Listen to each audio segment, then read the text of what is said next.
Doctor பிரபு பக்கத்துல வாங்க.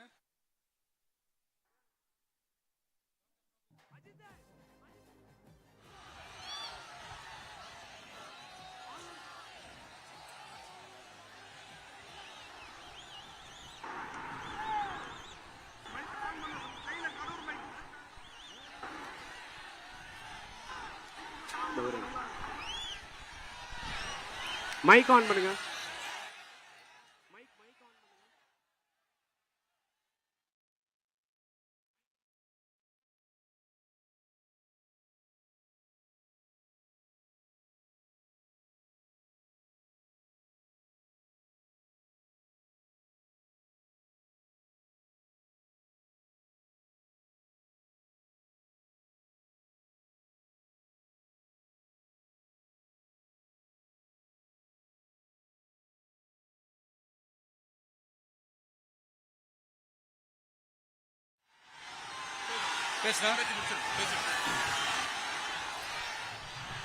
சரி, ஓகே, கண்டினியூ பண்ணவா பேசுறது? நான் அந்த ஏர்போர்ட் கட்டுறதை பத்தி சொன்னேன் இல்லைங்களா? அது இங்க கட்டின அந்த ஜவுளி தொழில்லாம் ரொம்ப நல்லா டெவலப் ஆகுன்றது உண்மையான விஷயம்தான். But at the same time இந்த பரந்தூர் மாதிரியே இந்த மக்கள் பாதிக்காத வண்ணம் அந்த இடங்களா பார்த்து அந்த ஏர்போர்ட் கட்டினா இன்னும் நல்லா இருக்கும்.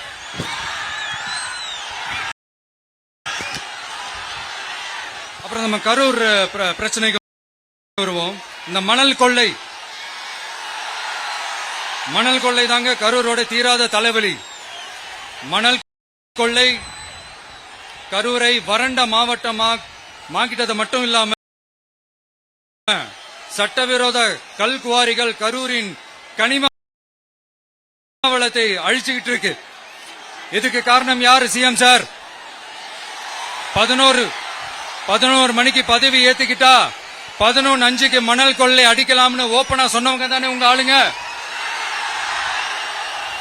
2026 மணல் கொள்ளை அடிக்கிறவங்க கிட்ட இருந்து அதுல வர்ற பணத்தை வச்சு தமிழ்நாட்டு மக்களை விலைக்கு வாங்கிடலாம்னு கனவு காண்றவங்க கிட்ட இருந்து நம்ம காவிரி தாய்க்கும் கரூருக்கும் விடுதலை வேண்டுமா வேண்டாமா? கிடைக்கும், கவலைப்படாதீங்க. தமிழ்நாட்டின் 3வது பெரிய ஏரி இங்க இருக்கிற பஞ்சப்பட்டி ஏரி. அதோட பரப்பு 1000 ஏக்கருக்கு மேல. அந்த ஏரி நல்லா இருந்தா விவசாயம் செழிப்பா இருக்கும். விவசாயம் செழிப்பா இருந்தா மொத்தமா பல லட்சம் குடும்பம் சந்தோஷமா இருக்கும். ஆனா பல வருஷமா அதை சீரமைக்காம அதுக்கு தண்ணி வர்ற வழிகளை சரி செய்யாம போட்டு வச்சிருக்கிறாங்க இந்த ஆட்சி செய்யறவங்க. நம்ம ஆட்சி, அதாவது உங்க ஆட்சி வரும் அன்னைக்கு இந்த பஞ்சப்பட்டி ஏரிக்கு உயிர் வரும். உங்க முகத்தில் நிம்மதி சந்தோஷம் எல்லாம் திரும்ப வரும். ஜவுளி தொழில் கரூர் நகரை வளர்த்தெடுக்குது. இருந்தாலும் மக்கள் பாதிக்காத வண்ணம் ஜவுளி தொழிற்சாலைகள் இருந்து வெளியேறிய கழிவுகளை சுத்திகரிக்க அறிவியல் பூர்வமான நடவடிக்கைகள் எந்த அரசும் எடுக்கவே இல்லை என்ற கவலை மக்கள் கிட்ட இருக்கு. இதை தீர்க்கக்கூடிய பிரச்சனைகள் எல்லாம் அலசி ஆராய்ந்து உண்மையாகவே நாம அவற்றை முன்னெடுப்போம். இப்ப நான் ஒரு விஷயத்தை பத்தி முன்னாடியே பேசலாம்னு சொன்னேன்ல, இப்ப அந்த விஷயத்துக்கு வருவோம். இப்போ கரூர்ல வழி விட்டுருங்க அகைன். அப்ப நம்ம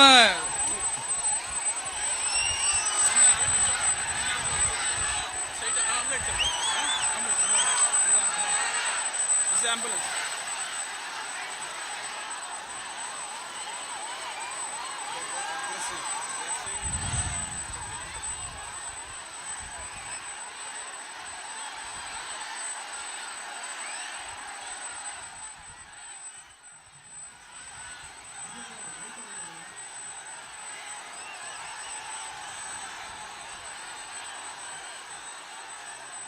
கொஞ்சம் வழி விட்டுருங்க நண்பா, ப்ளீஸ் ப்ளீஸ் ப்ளீஸ், கொஞ்சம் வழி விட்டுருங்க.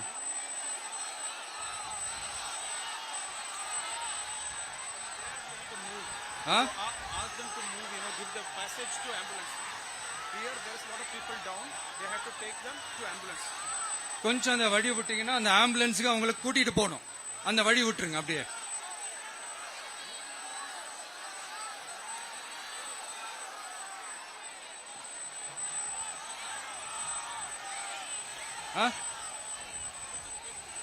ஓகே.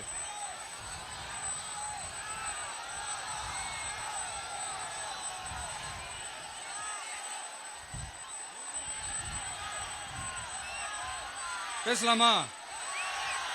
கண்டினியூ பண்ணலாமா?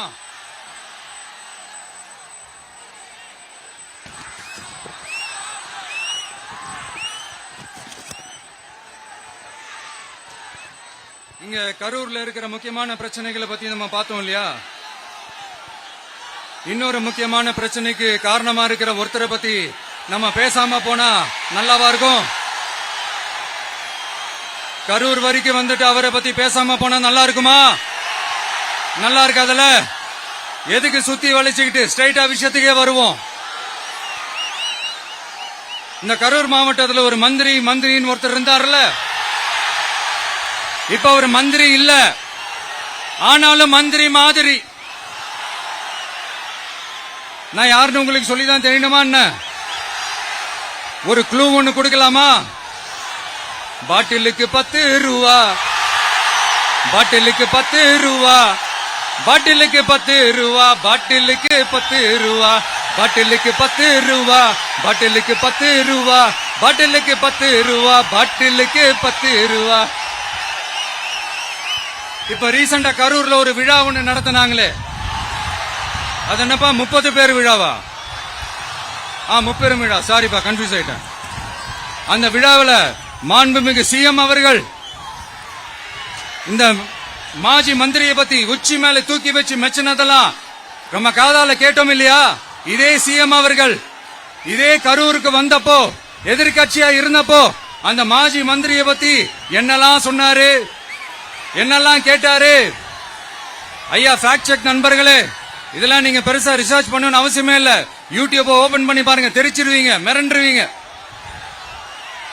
இந்த திமுகவுக்கு இந்த மாஜி மந்திரி இப்ப என்னவா இருக்கிறாரு அப்படின்னு மக்கள் பேசிக்கிறாங்க தெரியுமா? இந்த திமுக குடும்பத்துக்கு ஊழல் பண்ற பணத்தை எல்லாம் 24x7 டெலிவரி பண்ற ஒரு ஏடிஎம் மெஷினா இருக்கிறாராம்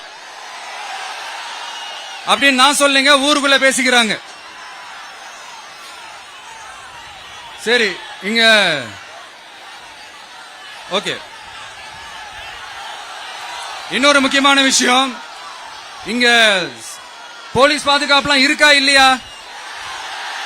போலீஸோட கைகள்லாம் கட்டப்பட்டிருக்குன்னு நினைக்கிறேன். போலீசார் மக்கள் தான் சார் எஜமானர்கள். மக்களுக்காக மட்டும்தான் பயப்படணும், வேற யாருக்காகவும் பயப்படணும்னு அவசியமே கிடையாது. இன்னும் 6 மாசம்தான். ஆட்சி மாறும், காட்சி மாறும், அதிகாரம் கை மாறும். உண்மையான மக்களாட்சி, மனசாட்சி உள்ள மக்களாட்சி அமையும்.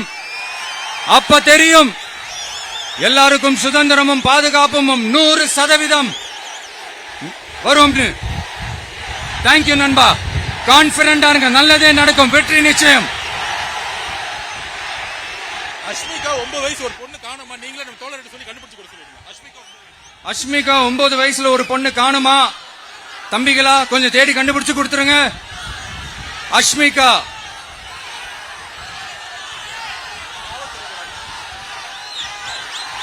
Police sir, please sir, please help sir, please. Thank you நண்பா, thank you. See you all, thank you. கான்பிடண்டா இருங்க, நல்லதே நடக்கும், வெற்றி நிச்சயம். மீண்டும் சந்திக்கும் வரை நன்றி, வணக்கம்.